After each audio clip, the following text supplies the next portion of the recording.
Hi అండి, అందరికీ నమస్తే. ఎలా ఉన్నారు? బాగున్నారా? నేను కూడా చాలా బాగున్నాను.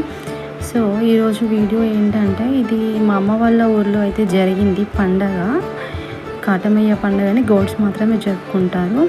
ఈ పండుగ ఈ వీడియోలో మొత్తం అయితే నేను చూపించడానికి అయితే ట్రై చేస్తాను. చూసేసేయండి లాస్ట్ వరకు, స్కిప్ చేసుకోండి. ఓకే, వీడియోస్ మొత్తం లాస్ట్ వరకు చూసేసేయండి.